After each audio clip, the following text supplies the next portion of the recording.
The NBA is furious with the Knicks. New York made a massive trade to land Karl-Anthony Towns, but in the process, they took advantage and exploited a major loophole in the CBA. We're going to break down all of those reports and why many in the NBA aren't thrilled with what the Knicks just did.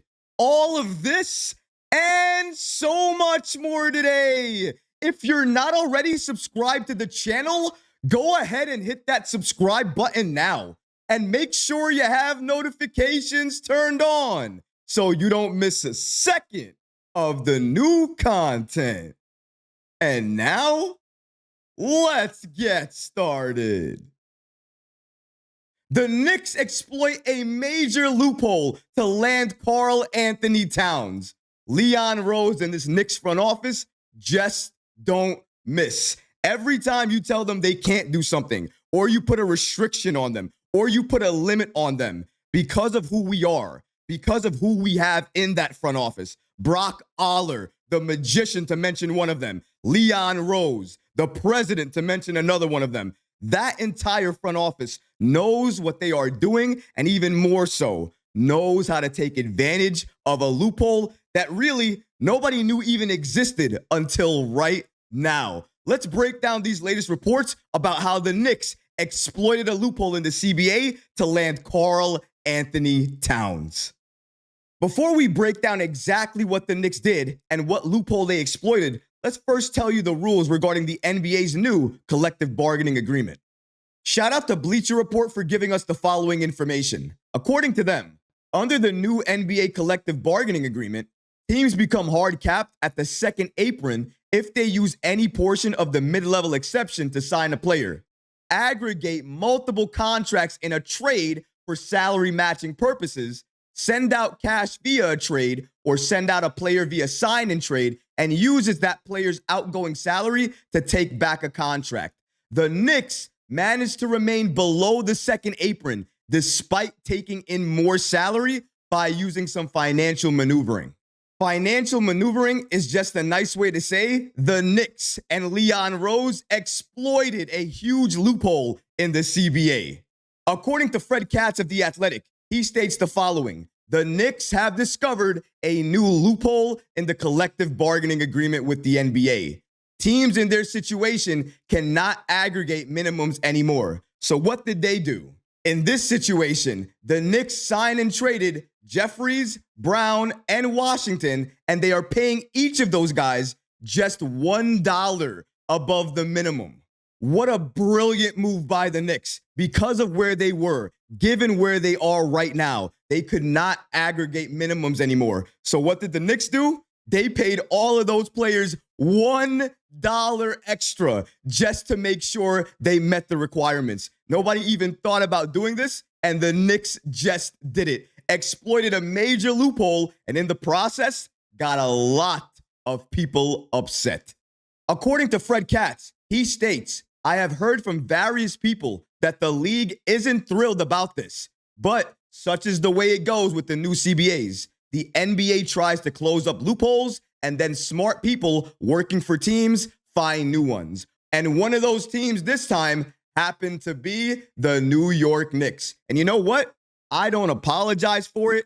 I'm not upset about it. And it's about time. Each and every time throughout our history, when I look through the league, I don't think the Knicks really have ever got a fair shot. But you know what? At this point in time, with the Knicks exploiting a loophole that many didn't even know existed until right now, I will take it. I'll take any advantage at this point. We are in championship contention mode. There isn't no wait and see games at this point in time. Now we have to do everything possible to add players to this team that help us move forward, that help us get better, that help us get closer to winning a championship. I trust in Leon Rose. I trust in this Knicks front office, because even when they have to make the moves that maybe some of us don't really like, even when they do them, they still find a way to do them in a way that helps the Knicks and doesn't hurt us.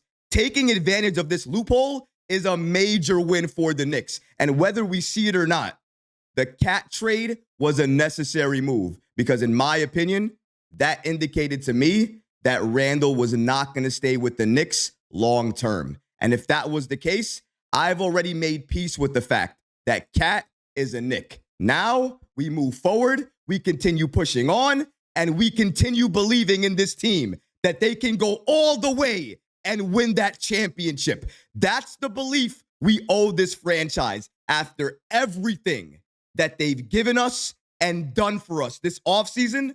The least we can do is believe in them. I also want to mention here, and shout out to Bleacher Report for giving us this following information. According to them, even after the Knicks added Towns' salary to their books for the 2024-2025 season, the Knicks still remain $3.6 million under the second apron. Teams in the first apron are prohibited from signing bought-out players who are making more than the mid-level exception, $12.8 million, and can't take back more money than they send out in a trade. All of this clever maneuvering speaks to how much attention every team has to pay to the apron rules because of how restrictive they are once you get into the second apron. And the fact of the matter is, it's so restrictive once you get there that it's very hard to make major moves happen like this. The Knicks deserve a lot of credit to even pulling off this trade given where they were. That's why Leon Rose, Brock Aller, Gerson Rosas, Worldwide West, that entire front office deserves our praise. The first time in my lifetime that we have a competent front office running things for us, and I could not be happier.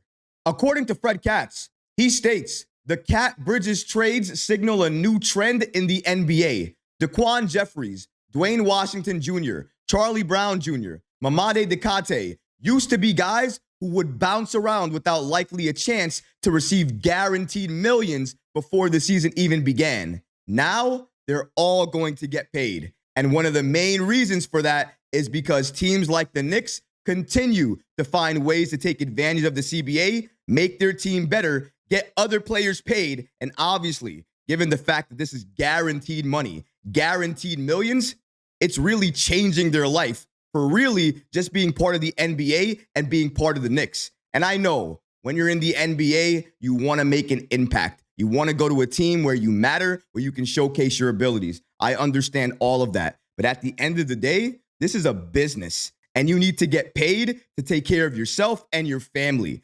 Getting guaranteed millions when maybe 5 or 10 years ago, these players would bounce around the league and maybe get a roster spot, maybe not. Now, they're being used and given millions of dollars to make sure these teams get the deals done that they want to get done. And the Knicks just did everything they needed to do to maximize their championship window.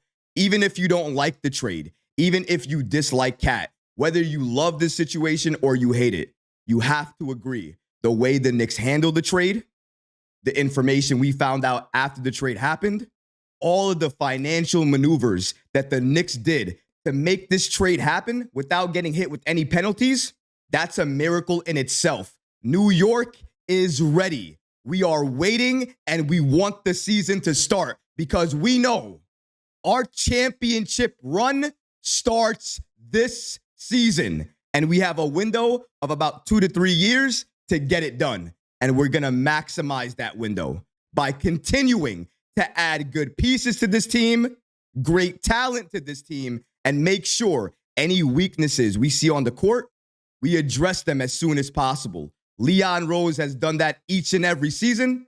And come this next season, even at the trade deadline, he's going to do it again. When you least expect it and you don't think a move is coming, you don't think a move is going to happen, that's when that move is going to hit you when you least expect it. And I can't wait to see what that move is, because knowing Leon, it's going to be a move that makes us an even better team and gets us one step closer to winning that championship. And at the end of the day, that's all that matters.